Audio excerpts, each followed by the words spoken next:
and welcome back to another one of my thrilling videos. It's great to be back. I mean, I don't even know if they are still thrilling anymore. I think that might have got a little bit old, but Happy New Year to all of you out there. Happy New 2024. I just thought I'd make a little update video for you because I've been a little bit busy of late, so I haven't been able to do as many, I suppose, reviews of cameras that I used to do, but I hope you've been enjoying some of the digitized content that's been going up. They seem to have been doing really well, so thank you very much for the continuous, I suppose, support, your comments, and still getting new subscribers all the time. So come on, let's get to 2,000 subscribers very soon. So yeah, the update video, what am I going to talk about? Well, I just thought I'd give you a little insight into my world and how sometimes it can become almost overwhelming about what am I going to do next. So I thought actually I'll just tell you what I'm working on at the moment, and then hopefully maybe you can tell me what you'd like me to do next. So at the moment, well, I say at the moment, I think I started to try and test this camera out, I think in the summer, autumn time last year. So at the moment I am reviewing, or at least having a go with, the Ilford Sporty, if you can see that there, and it's a 120 film camera, and I've only taken one shot of this at the moment, of my dad out in the garden, but it's quite an old camera. I haven't really done my research into it yet, but I will do, and that cost me £5 in a charity shop. So at some point this review will be finalised. When that will be, I'm not quite sure. So that's what I'm working on at the moment. Now, as you might have noticed, there's a bag here, and there is a reason for this. This bag lives in my cupboard over there, which you can't see, but you're just going to have to believe that the cupboard is there. And in this bag, although it's empty at the moment, are loads and loads and loads of point and shoot cameras that I've picked up from various charity shops over the years. So I just thought I'd very briefly share them with you, and I'll tell you the models. And then if there's any one camera that might stick out, I'm going to see if anybody does comment on this video, and then I will go with kind of like the comments about what people might like me to review next. So without further ado, all the cameras are over here just placed next to me, so I'm just going to open them up, tell you what they are, and then I'm going to go back in the bag. So the first camera which I need to review is a Canon camera, and this is, oh, 2 batteries fell out. Well, that's good because I don't have to buy any. The Canon SureShot AF7. The Canon SureShot AF7.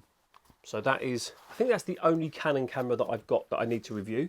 I'll just put these batteries back in there. I'm not looking very professional, am I? Oh dear. Right, that will go in the bag. Okay, so next up we have a Nikon camera. So what is this camera? This is a Nikon Light Touch Zoom 70W AF.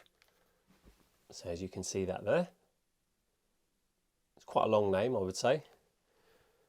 The Nikon Light Touch Zoom 70W AF. Would you like me to review that camera? So put that away. Let's try and stick with the brands if we can. Okay, so over here got a case. I can't remember what's in this one, to be honest. What is in here? Oh, another Nikon. A Nikon One Touch Zoom 70 AF. So similar to the last camera, but slightly different. Has any of you out there got this camera? A Nikon One Touch Zoom 70 AF. Let me know. So away you go. Okay, so next up, some Olympus cameras. So here, bought this for £4. What is this one? This is the Olympus Super Zoom 800S. It's almost got a little slidey door like the Muse. I think one of the Nikons had one of those as well. But yeah, the Olympus Super Zoom 800S. Ultra compact zoom. Do you have one of these? Would you like me to review this? And if any of you are interested, obviously all the cameras that I have showed you are 35mm. Okay, another Olympus point and shoot. Got more than I realised. This is a horrible looking camera. Olympus Trip XB40 AF. Again, I think that's got a little slide mechanism right there. It's quite light. I don't like that camera. It's got a huge viewfinder though. Look at that. You could actually take your own eyeball out and put it inside that viewfinder. Quite like that. See, there's always something on a camera that will pull you back. Okay, what was this? I can't remember. It's in a box. Oh, it looks like an Olympus, but what type of Olympus? It looks all completely boxed. The instructions. Oh wow, the batteries aren't looking good, but excuse me, I didn't realise it was so well packed. So this is the Olympus Trip AF50. The Olympus Trip AF50. So how does that one open? Has that got another slide? Oh no, you must pull that open like that. Okay, would you like me to review that camera? Let's get that put away. And with the magic of editing, I'm going to show you what's next.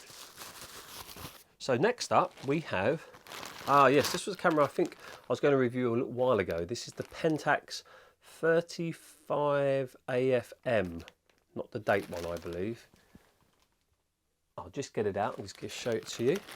Quite a cool looking camera, it's quite a heavy camera as well. So this is quite old school. It's got a little release mechanism on the side here as well, which flicks out.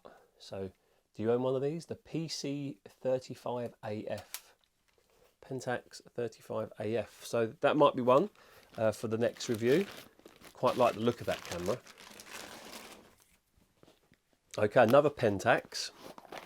So this is the Pentax SBO 838 autofocus. Do you own one of those? Would you like me to review that? See, I've got loads. And obviously, you know, just to be clear, you know, every time I make a review, obviously I have to buy the film, and that's sometimes £7, £8, depending on where I get them from. Then I have to send them off for developing, so that can sometimes be £10 to £15.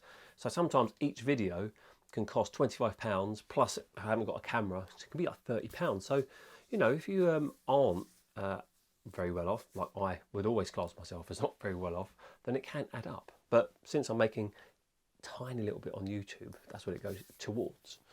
Another Pentax camera. This is the SBO 738G. The 738G. There's something about these bulky Pentax cameras that I don't particularly like. I think I reviewed one a number of years ago, and I commented about the kind of zoom function sounded like a dentist's drill. Not a big fan of that. Okay, so we've got two more cameras left. So what is this one? Okay, this is a Kodak camera, KB18, aspheric lens. So it is 35mm. Anyone ever used one of those before? Interesting, that might be fun to use.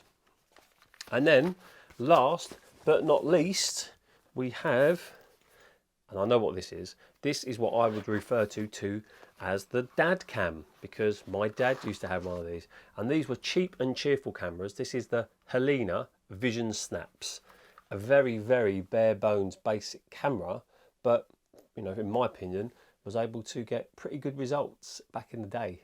So do you want me to review that? So those are the cameras that I have in my bag. I think, what's that, about 10, 11? Probably should have counted them. If there is any camera there that you might have, or you're curious about, or you might like me to review, then please just mention that in the comments, let me know. And then once I have got around to kind of trying to complete my review of the Ilford Sporty, which I quite like, then I will go on to the next one. So I hope you all, or I wish you all a Happy New Year once more, and hopefully it'll be a fantastic 2024. But as always, I'm always about, I'm always here, I'll always respond to the comments, and hopefully I'll get back into the flow of things very soon. So I'll see you all later. Cheers.